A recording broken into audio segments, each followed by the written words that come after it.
Ah, eu vou largar o CLT e vou empreender e trabalhar com aquilo que eu amo. Será? Olá pessoal, meu nome é Thaís Sampaio, sejam muito bem-vindos a mais um vídeo aqui no canal.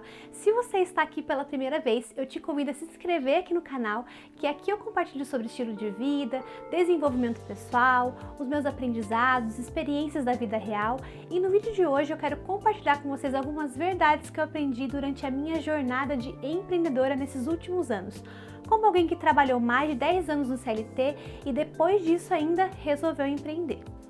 Sabe aquela famosa frase, trabalhe com o que você ama e você nunca mais vai precisar trabalhar? Pois então, teve uma época que a verdade que eu pensei era, faça o que você ama e você nunca mais vai amar nada.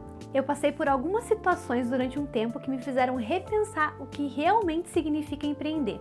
Porque a gente tem uma tendência a romantizar com essa frase, trabalhe com o que você ama e achar que tudo vai ser maravilhoso, mas a verdade que eu aprendi é que em toda profissão existem atividades prazerosas, mas existe também uma responsabilidade em empreender. E essa é a sua empresa, que é a sua marca. No CLT há pontos positivos e negativos, é chefe, horário, prazos, mas para empreender é preciso aceitar que o seu cliente será o seu chefe e ele também vai esperar que você cumpra o que você prometeu. Para empreender do jeito certo é preciso ter muita disciplina e organização, entender as obrigações e responsabilidades que uma empresa exige, seja ela qual tamanho for. Seja uma empresa de grande porte, de pequeno porte, uma empresa familiar, você vai precisar de muita disciplina. E uma das verdades que eu aprendi é que nós não sabemos lidar com as adversidades de fazer o que não é prazeroso. No meu caso, por exemplo, eu tenho uma empresa de fotografia, então eu amo fotografar, eu amo ir para os eventos, fazer os ensaios, posicionar as pessoas, dirigir, mas eu também tenho o ônus disso, que é a edição, os fornecedores, o prazo de entrega, a pontualidade, eu tenho que aprender a lidar com os clientes e também tem uma coisa que é muito importante, a gente tem que aprender a pedir feedback e não se contentar apenas com elogios, porque vai ter muita gente que vai elogiar o nosso trabalho, as nossas tarefas, a nossa entrega, mas a gente tem que aprender a lidar também com os feedbacks negativos e saber filtrar isso, para que a gente consiga converter isso numa melhora do nosso atendimento também. Um outro ponto também é que tem coisas que precisam ser feitas e só você pode fazer, porque não vai ter dinheiro para pagar. No meu caso, por exemplo, eu tinha a questão das finanças, os impostos, o marketing, o design, as redes sociais, e às vezes a gente não sabe de tudo de uma vez, a gente precisa ir executando essas tarefas ponto a ponto, dia após dia, encaixar isso na nossa rotina para que a gente consiga dar conta de fazer todas essas tarefas.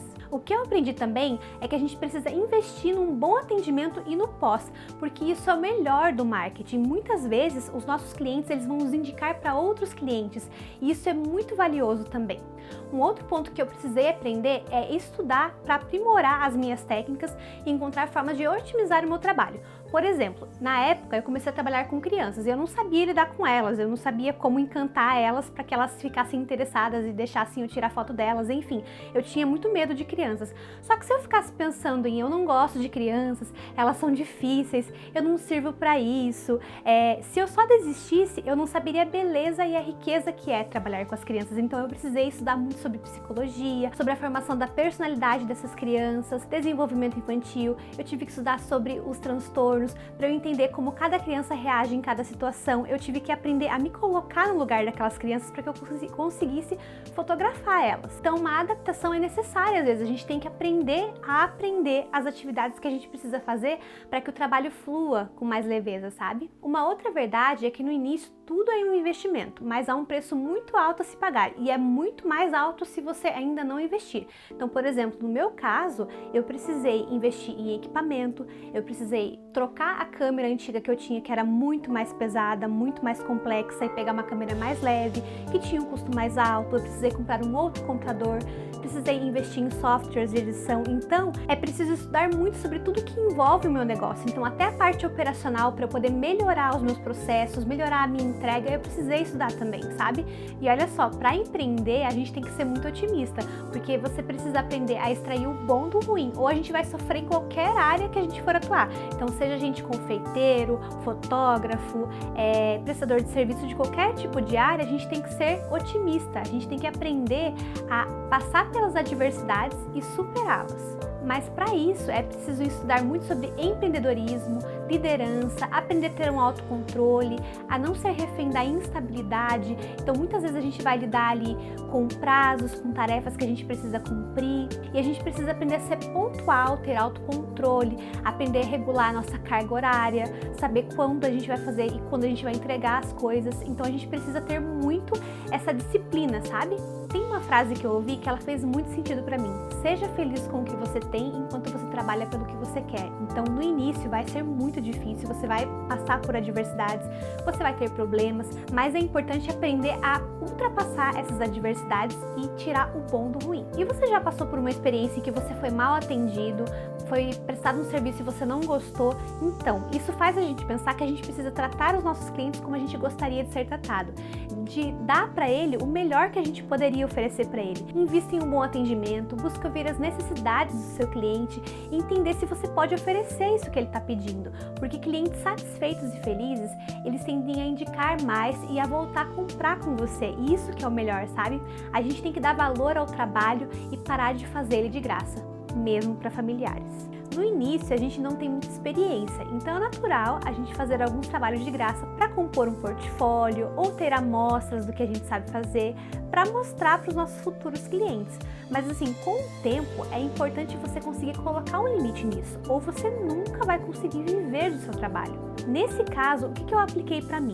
Escolher alguém a quem abençoar e não cobrar nada por isso. E eu sempre entrego com excelência. Não é porque a pessoa não pode pagar que ela não merece receber o melhor. Então, por exemplo, se a pessoa quer um serviço de fotografia e fala para mim: eu não posso te pagar, eu não vou tirar as fotos e vou mandar sem edição, por exemplo, ou vou fazer uma entrega meia boca. Eu vou entregar o melhor para aquele cliente, porque ele também é um cliente meu, embora ele não esteja pagando por isso, sabe?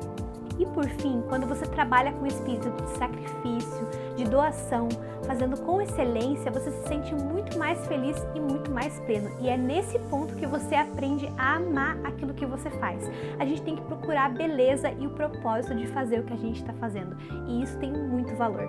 Muito obrigada por me acompanhar até aqui. Se você acha que esse conteúdo faz sentido, compartilha com alguém e também deixe aqui nos comentários a sua experiência para enriquecer ainda mais o conteúdo desse canal. Até o próximo vídeo. Tchau!